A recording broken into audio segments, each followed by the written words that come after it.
His first day in the classroom with the teacher told him to take his hat off because he had a beanie on because it's cold. And my child, who still asks why, said, "Why?" And the response that the teacher gave was, "Take off your hat or go see the principal." And I was like, that escalated quickly. Yeah. Basically, I told him, or like, you're at a point where you're going to run into teachers that are not okay with the answer, with the question why, and you're only going to find out that they're not okay with it when you ask why. And that sucks, but don't stop asking why. What's up, you beautiful beasts? I'm Katie. I'm on a mission to help humans become the best possible versions of themselves and to strive for overall health, mental health, emotional health, physical health, all of the healths, without ever having to step on a scale. I have had the privilege to talk to all kinds of different humans who've been through a plethora of experiences just being a human and existing. I believe that every single time somebody shares their story, at least one person listening will learn from it, be inspired by it, and maybe, just maybe, even change the entire direction of their life. These are the stories of humans unveiling their beautiful beast. Keep listening. This is the Unveiling the Beast podcast.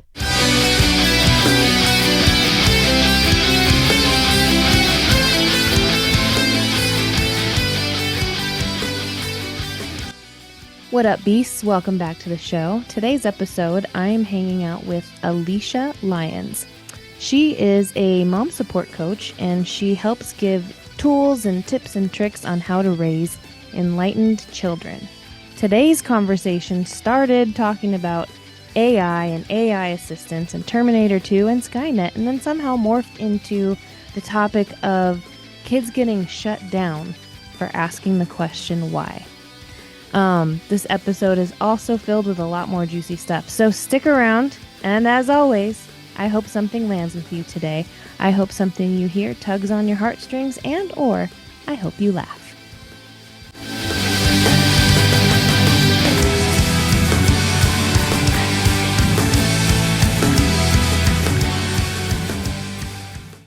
So, I'm how are back you on my today? first podcast. I know, this is really My first cool. podcast ever. I was going to listen to our last one. Yeah. And decided not to. I don't know why. You didn't want to get it one more view, one more listen. Well, the idea was to listen to it and then bring up, in our last conversation, we talked about this, but then I was like, that sounds too planned for this podcast. I hear that. Yeah. You and I are like cut from the same cloth when it comes to stuff. Like, I don't even want to re-listen to podcasts to write a description. Oh, really? Yeah. So thank God for AI. I upload it to YouTube.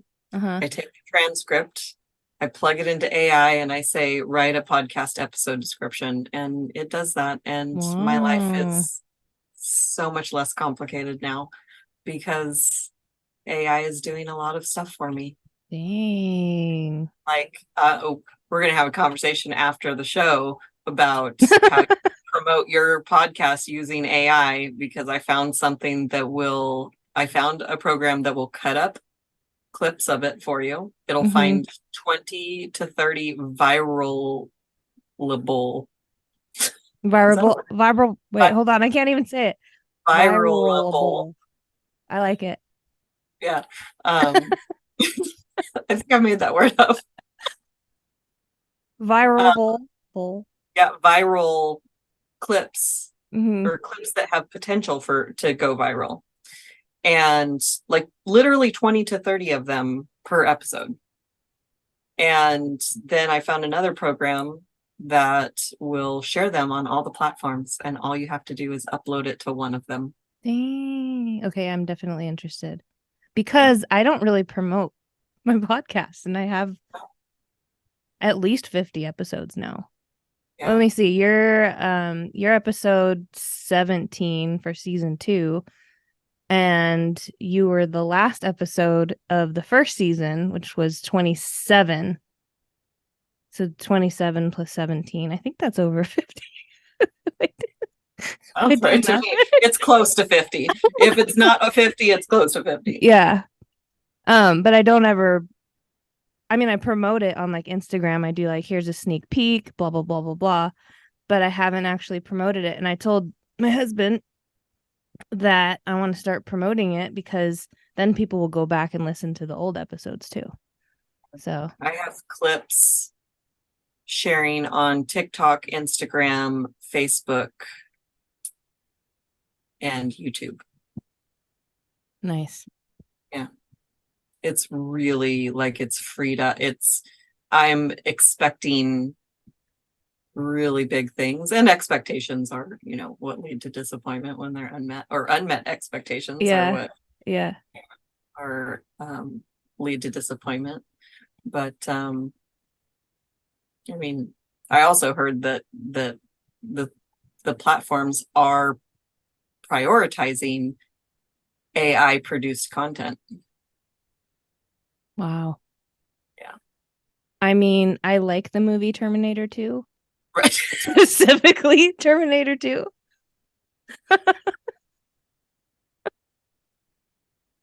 I know, as soon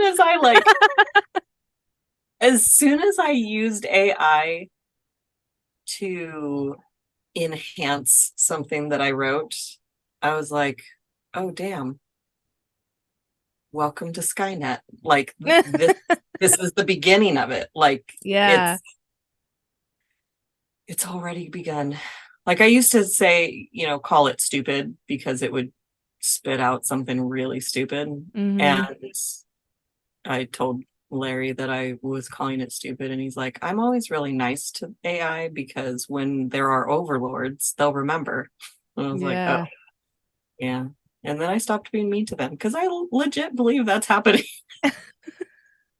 I think that's part of my hesitation of why I haven't used it yet, because it pops up in my feed all the time. Specifically the ones that create headshots for you. I don't think I'll ever use that because I think that's a little too fake for me. Yeah. But just like the AI assistants, I've been tempted but hesitated also, and I think it's because of specifically Terminator 2. Well, and what I really don't like about it is that it's taking jobs. Mm. And it's literally taking the types of jobs that people are passionate about. Writing, Yeah. social media creators, content creators, right, like artists. Mm-hmm. There's music AI. So what's left? Yeah. What's left for humans to be creative with? So then my And next, oh, sorry, I didn't interrupt yeah, you. no, I just, and that makes me sad. Yeah. What were you gonna say? I was gonna say my next question would be: Is AI cheaper than hiring somebody? 100%. And then therefore, could it be useful for somebody who's just starting out and can't necessarily afford the person? Because me, I would much rather hire somebody to help me out, over Yeah. AI. But I don't want to say I'm not big enough yet because I don't want to speak like I'm going to be famous or anything, but I'm not well known enough yet to be making the kind of income to hire an assistant. Does that make sense? Yeah, absolutely. And I've been using a content creator human for maybe a year, and she helps me with my social media. And she gives me a significant discount and it's still a lot more money than a year subscription for content creators. Mm. And like she charges more monthly than what I could pay For a whole year. For a whole year. Mm. And she has 2 kids, and she has an inability to work outside the home. And like, and it'll save me money at this point, but it won't save me time. Mm. And that is a consideration that I have. And so the way that I think about it with her specifically is that I'm doing something good for her and her family. And so I'm going to continue to support her and her family. Yeah. But I was doing the social media clips for the videos of the podcast. I was writing, well, she was writing the podcast descriptions for me, but that was like a bonus that she was doing. Like, I was like, listen to the podcast and then you can have content ideas. And she has content ideas on her own, but I was like, write some social media around, you know, what the podcast is about, so we're like all on the same topic.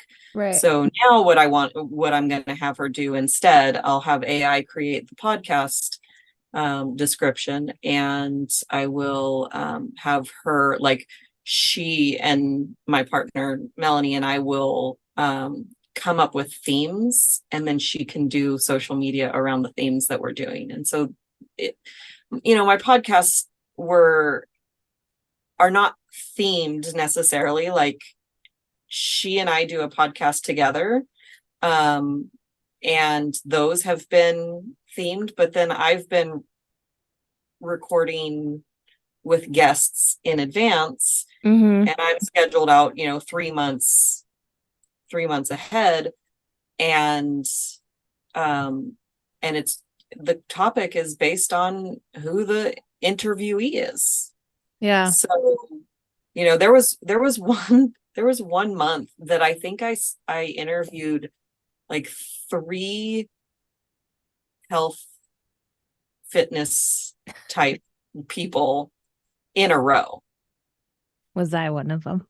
I think that you were, but it was like I had already had 3, and then got it. And then you were later, and so I was like, well, this isn't a health and wellness podcast. Like, right. I'm totally down to talk about it, but we're going to spread these out. So I've spread them out so they're like 1 a month. Because I'm not trying to beat moms over the head with get healthy. Yeah. Even though that's being healthy is something that I think is important, and it helps be a better mom because you have more energy to do the stuff that you want to do with your kid or kids, whatever the case may be. Yeah. Yeah. But it has to be something that is a pull on your heart, not beaten over the head by listening to 4 of my podcasts in a row. Just some context for the listener, since we started already, by the way. Some context. Alysia, the first podcast she was ever on was mine. And then the first podcast I was ever on was hers. And that hasn't come out yet. And I've actually been like contemplating like scrapping it and then doing another one with you. And then I'm like, nah. I mean, just because I've grown so much since you interviewed me last time. But I think it'll be interesting to see the actual growth by watching it, if that makes sense. Well, and you and I have fabulous conversations. So if you want to re-record it. I don't mind. I don't remember like having the thought like, oh my gosh, Katie, this was the worst podcast ever. So like if I had that thought, I might have been like, let's try rescheduling or let's try doing it again. But Yeah. Yeah, that's totally a me thing. yeah. Yeah. And then I thought about like when I have people that are worried about what they sounded like and all that and how I deal with them. I was like, nah, you know, like just let it be. I mean, I'd be happy to do it again for a second episode. The follow-up for the first. Yeah. Would you listen to that? Yeah. Well, I'd listen to both. Since we just spent like 10 minutes talking about how we don't re-listen to Oh, yeah. Well, it's funny because back when I was first doing podcasts, I would edit the podcast, listen to the whole thing again to make sure I edited it correctly. Then I would like, download it, upload it to all the places, and then when it posted the next day, I'd listen to it again to make sure it uploaded correctly. And then finally I'm just like, this is stupid. That's a lot of time because my episodes are 45 minutes to an hour. Sean's used to be the longest, but not anymore. Who's the longest? My friend Glenn, he's a chef and has his own meal prep business. I told you about him yesterday. Oh, you did. Yeah. Ladies and gentlemen, we met in person yesterday for the first time in 5 years. Insert picture here. Right. I know when you said 5 years, I was like, wait, is that right? Yeah, we met in 2018 in person. Mm-hmm.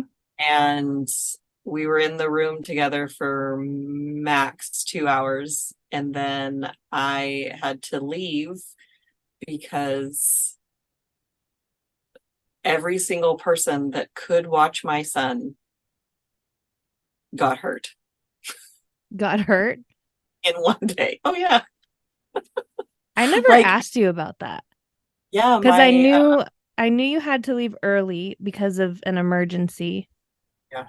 And then both of us took the event on Zoom the next day because I got food poisoning from wherever I ate with Michelle.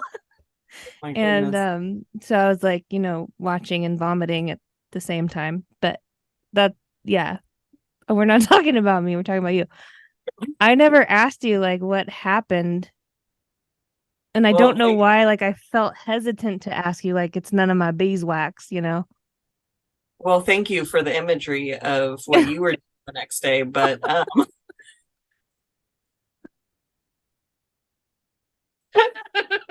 and honestly, I've had food poisoning once in my life, and I was 3 months postpartum. Oh boy, that was fun. But yeah, so my roommate went to the hospital for something like she had like a weird growth on her breast that was like I don't even know how to describe it. I didn't see it. But it was a weird growth that was very painful.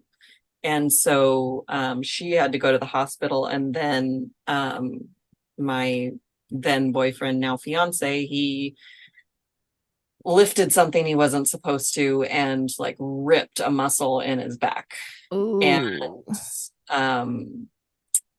And so I had to go home to watch my son. And I'm sure that I could have called my mom or my stepmom or I'm sure when I said the only people, like every person, the two people that I was, thinking could watch him were hurt and unavailable. So, and what was really funny, I don't know if you remember that I had a ice chest full of breast milk with me. I had to drive like an hour south first before going then 4 or 5 hours north to get back home. Because I was going to drop off the breast milk for the baby that I had just had for someone else. And yeah, the things we do for. Yeah. There's like a couple things I want to dig into that you just said. And I already forgot the first. Oh, I was gonna say, like, you said everybody was hurt and blah blah blah, but when we're moms, especially when we have smaller ones, because he was what, 6 back then? Yeah. Yeah. Ish. He Yeah. was 5 at some point. So backstory behind that. Someone asked me how old Katie's son is, and I couldn't. I like, time has no meaning to me anymore. And so when at some point you told me your son was 5, I don't know how long ago that was.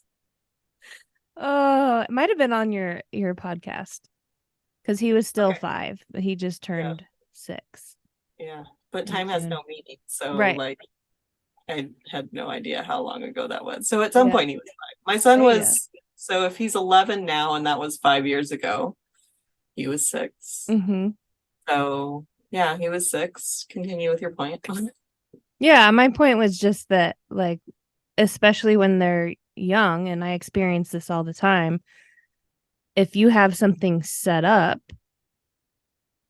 and the plans don't go as planned, everything is wrong. Like even yesterday, we had plans to go TP somebody's office, and we didn't get to do that because my mom usually picks up Desmond on Wednesdays. She has COVID. My stepdad has COVID. And so I had to go drive back and pick him up. And, you know, my whole day. Ruined. Gosh, Mom, why'd you have to test positive? Just kidding. Love you. And this was before I'd had my guilt release. So if you listened to the first podcast I was on, I had this huge shift and released a lot of guilt for, my story was that I let someone hurt my son. And so I didn't have the thought process of, oh, I can call my mom and see if she's available, or I can call so and so and see if she's available, or I could call a babysitter to see if they can come, because I wasn't trusting people at that point. Yeah. Like, I always trusted my mom, but it just, there was a lot more internal resistance to just finding another solution. There were 2 people I trusted for the most part. So was it kind of like, I need to go right now and rescue my son? Yeah. Yeah. Yeah. And and my fiance being hurt too. And my best friend, like, my roommate was my best friend. And so it wasn't just, I need somebody to watch my son. It was like, I need to be emotional support for the other 2 people that I love too. Right. Yeah. So, but I wasn't, I wasn't aware of, until you mentioned that it was 2018. I was like, oh yeah, that's also what was going on, because I didn't release that guilt until 2019. Got it. And I was going to, because I never asked you what happened, I didn't know if that's the event when you acquired that guilt of, I let somebody hurt my son. So, ladies and gentlemen, it's okay to ask questions. Yeah. And honestly, like, the asking questions thing, it, at some point, one of the things that, since you've interviewed Sean is, someone that has taught us both. And he came to an event in my town, and he said something along the lines of, the best coaches ask the best questions, or he said the best coaches are 3-year-olds, because they never stop asking why. Yeah. And I was like, my 6-year-old still does that. And he said, good, that means you haven't shut him down yet. Mm. And that you just made, like I can feel that in my body. Mm-hmm. Like at some point we get shut down. And I'm going to tell a story because I like telling stories. Please. This is a podcast of stories. Right? um, and I'm a storyteller. My son is 11 now, and last year he joined something called the Science Olympiads, which is apparently is an organization that I'd never heard of until he joined it. And he loves science, so he just joined. He didn't know what it was, but he joined because he wanted to learn more about science. Mm-hmm. And it's literally the first extracurricular activity that he volunteered for. And I was excited about it. And then his first day in the classroom with the teacher told him to take his hat off because he had a beanie on because it's cold. And my child, who still asks why, said, "Why?" And the response that the teacher gave was, "Take off your hat or go see the principal." And I was like, that escalated quickly. Yeah. That was their first incident, and it was not their last. We had lots of opportunities for growth with that teacher. And basically I told him, you are gonna get to a point, or like you're at a point where you're going to run into teachers that are not okay with the answer, with the question why, and you're only going to find out that they're not okay with it when you ask why. And that sucks, but don't stop asking why. Do it appropriately. Yeah. You know, like if once you learn that this is a teacher that you can't ask why, then you can tiptoe and say, I know you'd like me to do this. I would like to know why. Can I ask that? Or, something, because it's my assessment that it's a certain generation that doesn't like to hear why. And, and we're not going to change that generation. And we don't have to change ourselves because of that generation. We can walk softly and carry a large stick.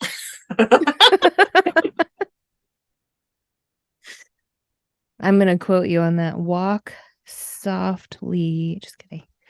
Like that, if you could quote the president that said that, it was one of the World War presidents. I don't remember which one. Was it Roosevelt? Maybe. I don't know. It was Roosevelt. There's my history knowledge for you. There you go. I have a similar story to where the why isn't necessarily shut down, but the why wasn't answered. So Desmond's last picture day last year, he's very much like me. He's very photogenic. He smiles a lot. And so the guy taking his picture said, "Okay, smile." And he went like this. And so I'm going to rewind a little bit. So he had his picture day. Almost a week later, he says, "Mommy, I was really sad on Friday." And I was like, "Why? What happened?" And he said, the guy that took my picture wouldn't let me smile how I wanted to. And I said, "Well, how did you want to smile?" And he said, "Like this." And so I was like, "But that's how you smile. That's you." And so on the inside, I'm like, I'm getting all pissed off. And so he said that he asked him why, and he said, "Because you need to keep your eyes open." Well, why do I need to keep my eyes open? Because you need to keep your eyes open. So he answered his question with the same answer. What was in the question. So his question wasn't answered, but defining a word using the word that you're trying to define. Yeah. So this year I told him, I said, if during picture day, if they tell you you can't smile like that, you tell them, "My mommy said I can smile however I want." So, yeah. And then we ended up doing a photo shoot where we were both smiling like that in the pictures. But he was like sad. He was shut down for being himself.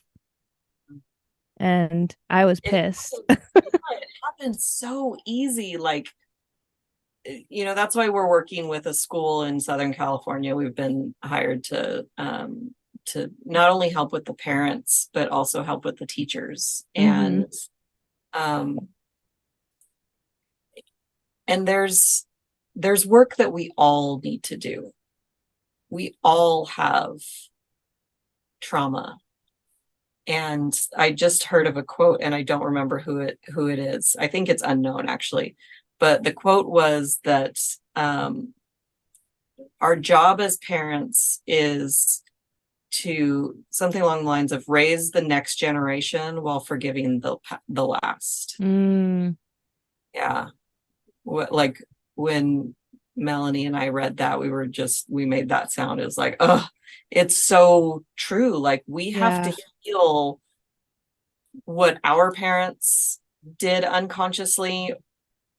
I don't think our parents ever hurt us intentionally, unless they're Yeah. sociopaths or something. So Right. like, I don't think that the intention is ever to hurt our children.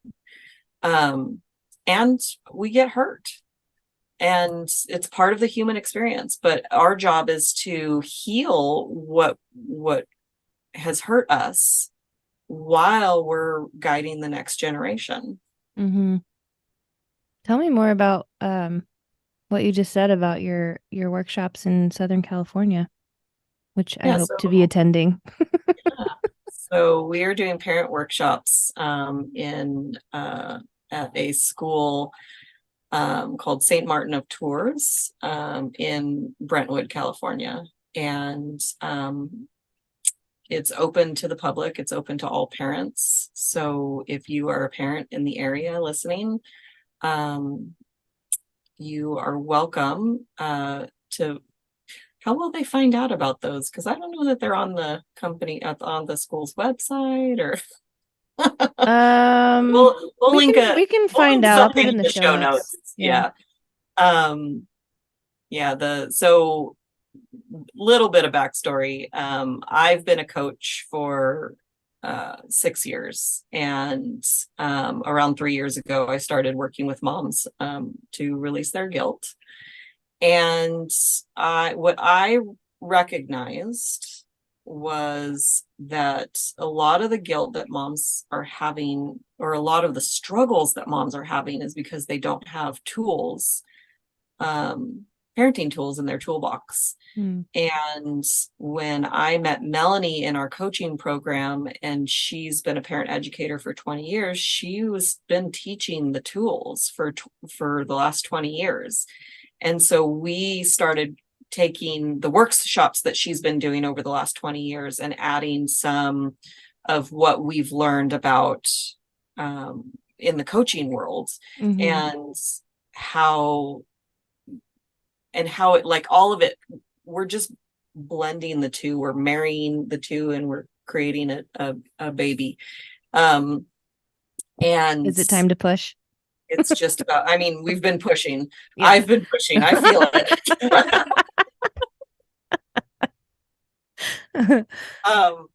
And so some of our so we're still in the process of blending. And so like our website is Raising Enlightened Children, but you won't see me on it yet. So I feel like a giddy schoolgirl right now, because I found someone who's going to do our website for me so that I don't have to do it. And she created she's doing all the imagery of our stuff now. And like, I am not a digital artist. That's not, like, I can take Canva images and make them look okay. That's the extent of my skill. I can copy and paste stuff into a template of a website. That's the extent of my skill. And so she actually went to school for this stuff, and she's not charging me an arm and a leg. So we went to college together and we were just talking, and she was on my website to register for our guiltless parenting webinar. And she's like, girl, your website. And I'm like, I know. Anyway, so back to the workshops. Yesterday we did a workshop called Calm the Chaos for parents, and from taming toddler tantrums to teen tudes. My absolute favorite. Love it. Ever title. And then our next webinar is Guiltless Parenting, which is on October 3rd. I believe at 6:30. I will confirm that before I attend. Guiltless parenting. Guiltless Parenting. And it's online. That one's in person. We will be doing another online workshop because there were a lot of people that were interested that couldn't go. Yeah. We just don't have it scheduled yet, but as soon as it's on the calendar, I'll let you know. October 3rd, 6:30-ish. Yeah. Okay. I'll confirm The that. ish, I hope will let you know. So backstory behind that, I told her that the last workshop was at 9:30. I'm pretty sure I said that I believe it's at 9. So I was wrong. It was at 9. So she was 45 minutes late. But what did you think of the last 45 minutes? Honestly, I took a really good page of notes. So I saw you writing. So I'm a big note taker. Yeah. So, and I was like, ooh, what is blue zone and green zone and red zone? And I kind of tried to figure it out in my head. You want me to tell you? I mean, it's relevant. Yeah, let's do it. Okay, so basically, we evolved from cavemen. So now, disclaimer, I'm not a neuroscientist, so I'm just repeating what I know, what I've heard independently and from Melanie about how the brain works. But if you hold your hand up and you fold your thumb in, your thumb is the amygdala, and that is that's the monkey brain, right? So this is what's active. Your son, like, imagine your son is walking into the street and there's a car coming. How are you reacting? Are you saying I reacting? Yeah, how are you reacting? I would probably yell his name, honestly. Yeah. You would yell, right? Yeah, I'd probably yell. Typically, as a parent, you're trying to not yell. Right. Like, you're trying to be, but you're not gonna say, oh honey, can you please get out of the street? There's a car coming, right? That's how you're not gonna be. Right. Okay. So that's what's active. So if you fold your fingers now over your thumb, this is the frontal lobe of your brain. Okay. So the frontal lobe doesn't fully develop in women until you're 24, and it doesn't fully develop in men until they're 28. So that's good and bad news, but it explains a lot. So until that part is fully formed, we as parents are the external brain. So it's our job to guide them. And when something happens, like your child is running into the street and there's a car coming, what did I say it was? The prefrontal cortex. Your prefrontal cortex is offline. And it goes like this. Your fingers fly up, and a lot of people say, I flipped my lid.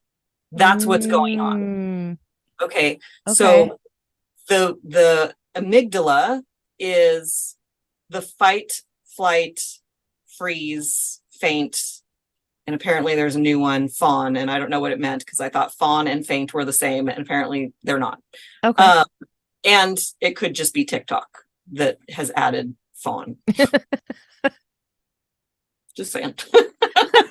Like I said, I'm not a neuroscientist. Anyway, so the red zone is fight or flight. The blue zone is faint and freeze. The green zone is where we want to stay as parents. This is where our thoughts are rational, where we can think logically. This is where we learn. When we're in fight or flight or freeze, when we've flipped our lids, we're not capable of learning. So what usually happens when, let's say, our kid is on the floor throwing a fit, some examples that I did when my son was throwing a fit, like I would lift him up and I would spank him and I'd put him in his stroller, and my lid was flipped. This is how I was responding while my lid was flipped. But and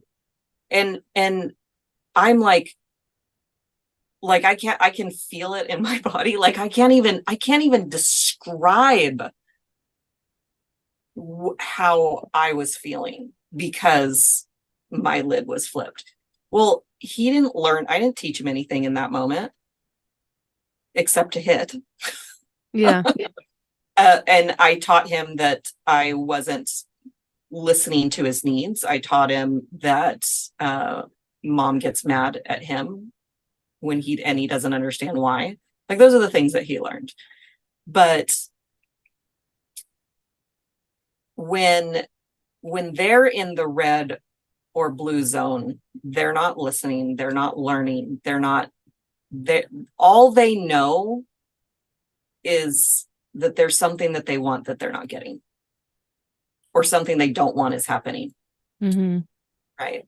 So what we need to do before, like, all misbehavior, I'm using air quotes on misbehavior, all misbehavior is opportunities to teach our children something. Like it's gaps in their knowledge. Right. So Xander didn't know at 18 months that it's inappropriate to throw yourself on the ground and have a hissy fit because we're leaving the park. Didn't know that. Right. So what I could have done had I had the tools is I could have gotten down into his level, below his eye level. I could have empathized with his feelings. I could have, opened my arms and allowed him to come and give me a hug and calm down. And then when he was calm, I could have said, do you want more time at the park? Or I could say, I know you're upset that we don't have to go home, but we'll come back later, okay? Can you get into the stroller? So me staying in the green zone as a parent will help them get back into the green zone and stop the behavior that I was embarrassed. Yeah. At the park, because I'm like, none of the other kids are freaking out that they have to leave. And now I'm looking like a bad mom because I know that the way that I'm reacting is bad too. But I don't know any other way to react. So did that help? It did help. And it brought up, like, I can probably count on one hand how many times I've spanked Desmond. And it's been like 3 years, I think, because I know it doesn't do any good. It's just a reaction that I have to try to silence his tantrum and snap him out of it. And that doesn't work. So I just remember, I think this was the last time he was throwing a tantrum. We were about to drive 90 miles. And I put him in his seat and he's still throwing a tantrum, and I smacked him in the leg. And instant guilt. And I'm tearing up just thinking about it. Just the whole trip to our destination, I was like in the passenger seat like this, just feeling like a piece of shit because I smacked him in the leg.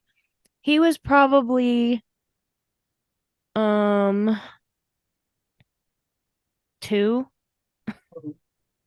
So, like, I knew better. I knew that he doesn't understand that that's not okay. So my reaction of just trying to get him to snap out of it and me hurting him made me feel the instant guilt. And my head went straight to, I'm a horrible mother. Look at, I'm crying just thinking about it. But yeah, this is a sock. I still deal with mom guilt. But I am getting better at it. Because I teach others in other topics. Hold on. I'm good. I teach others in other topics of life to give themselves grace. And so I have to do that for myself too. And not that this makes it better, but I can't count how many times I spanked Sander in the first 3 years of his life. More so in like, there was a 6-month period, maybe less, but I was in the pit of despair. Yeah. And I didn't know how to deal with my emotions. And then he was reacting. I know he was picking up on my emotions. And it was like, I didn't know how to make him stop. I'm like, I can barely handle my emotions. You need to calm down, child. Yeah. It's like, and I have so much compassion for that Alysia, for what she was going through. And like, this is where I could cry. Like, the choices that she made led her to where I'm at. And so, we can take those moments that we messed up and give ourselves compassion Mm-hmm. and understand, like, we were trying to fill a need at the time. And when we take the time to reflect, like, okay, well, what was the need I was trying to fill? And is there like, can you answer that question? Like, what was the need you were trying to fill? It was, I hate saying this out loud because it sounds so selfish, but his tantrum was giving me anxiety and I needed it to stop. And so my instinct was to smack him in the leg, thinking that'll snap him out of it and he'll stop right away. But no, he's going to cry now because his leg hurts. And how many times did you experience that as a child? Getting spanked? I only remember getting spanked when my parents were still married, and it was my dad that did the spanking.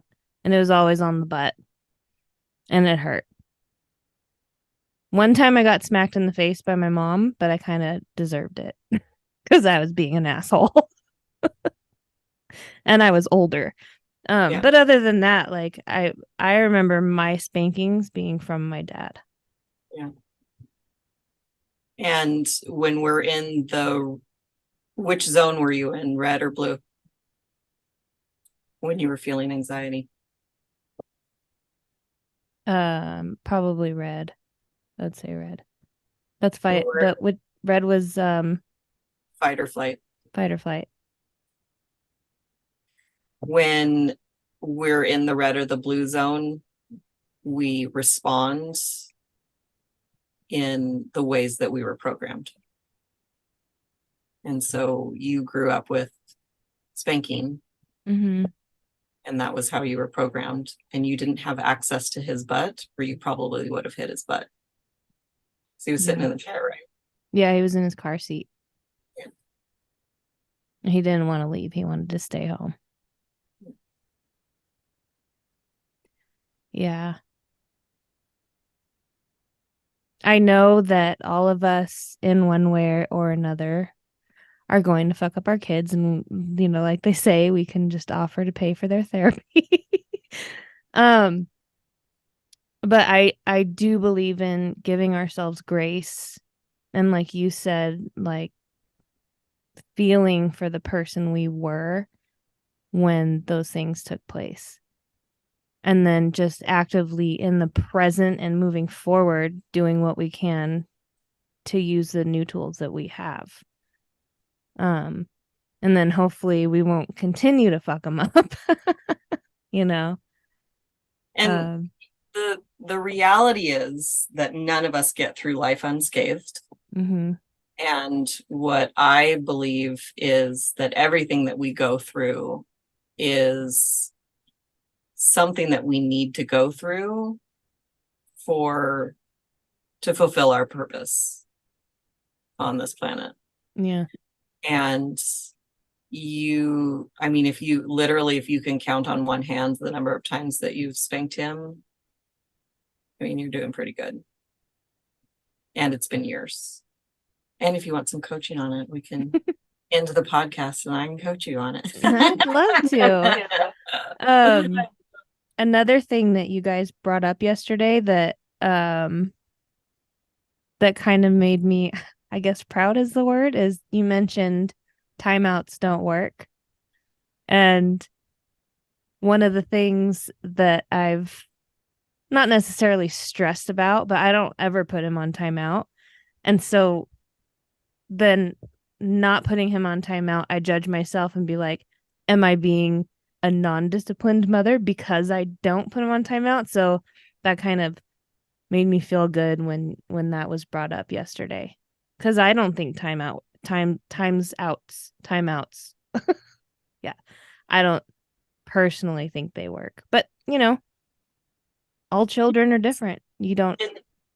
It really tells kids that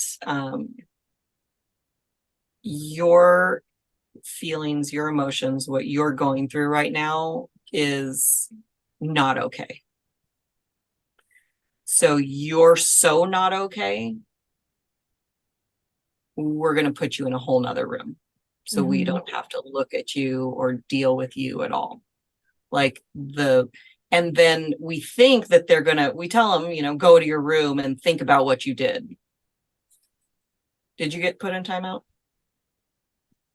I don't remember, honestly. I don't either, but do you think they're thinking about what they did? No. You know what they are thinking? That they're horrible little people? And mom's really mean. Oh, yeah. I was just trying. And it'll turn into, I'm bad. Yeah, I immediately went there. But in that moment, yeah, mom's mean. Yeah. I think I went there because that's my history of how I think about myself is if I'm not making these other people happy, it must be something that I'm doing, or I must be bad, or I must not be enough. Like I've always put the blame on me. So I think that's why I went there with that. Yeah. Well, it's not exclusively like mom's mean, but right. They're mom's mean or I'm bad. It just depends on the age and the child and the situation. But yeah, they are not thinking about like even the phrase "think about what you did" can be activating as an adult. yeah. Then we don't want to think about what we did because we want to rebel. Yeah, and where's the healing come from? Yeah. Thinking about what you did. I kind of feel like that's how it was when I was at my job. I mean, like maybe any job where like I was always like, if I made a mistake, I'm the first one to admit it and I'm the first one to beat myself up for it. But so like I would go tell whoever, like the higher ups, whatever, I made this mistake, and then they would reel in on me when I'm already doing that to myself. And I felt like it was you think about what you did. I'm like, yeah. I am. Trust me, I'm doing it. Yeah. The thing I hated the most when I was an employee, and it only happened a couple of times, but it was like, we need to talk after lunch. Really? Yeah. Why, why do you need to do the psychological warfare? Mm-hmm. Because we need to talk is never followed by you're getting a raise. Right. Yeah. So, do you want to promote your 5-week course? Yeah, it's live in it's a live 5-week course, so it's in person, it's not virtual. I'm dragging Melanie into the virtual space, kicking and screaming. And so we'll be there eventually. But right now it'll be 5 weeks of really deep dive into parenting tools. And there's, we'll put a link in the description because it's a bit.ly code, because like I said, we're transferring stuff. But it'll take you to the page to kind of go through the details about what you're learning. But you'll learn self-calming boxes for kids, and no, you don't throw them in there like a timeout. You get in that box and think about Get in what the you box did. and calm down.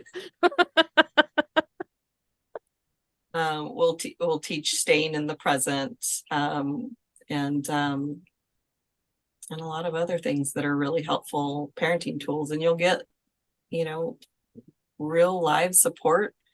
I think that the space is limited, so there's going to be 14 to 16 parents, I think, is what the space can accommodate. And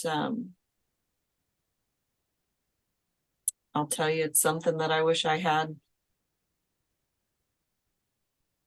Yeah. I had something similar because my son was in a autism program, and they would, teach me, but they would teach the things that I needed as they came up. So if I didn't bring it up and I didn't know about it, Mm-hmm. if you bring a real live problem, we'll do role play with you, so that you can hear what is a good way to respond. You can be your child, how you think they're going to respond to how you've just responded, Right. so on. So it's really helpful to experience it. We did a little demonstration yesterday in the workshop with A one great of the participant. yeah. So I'm curious if it'll be the same, but at the end of every episode, I ask everybody the same question. And that is, if you had one piece of advice that you could give to the world, what would it be? The world. I say just follow your passion. We only get one go around the earth. So make it the best go around that you possibly can. Like, you have interests that are unique to you, and you have talents that are unique to you. Follow your passion. That's my advice. I'm sticking to it. I love it. Ladies and gentlemen, Alysia Lyons signing off. Until next time.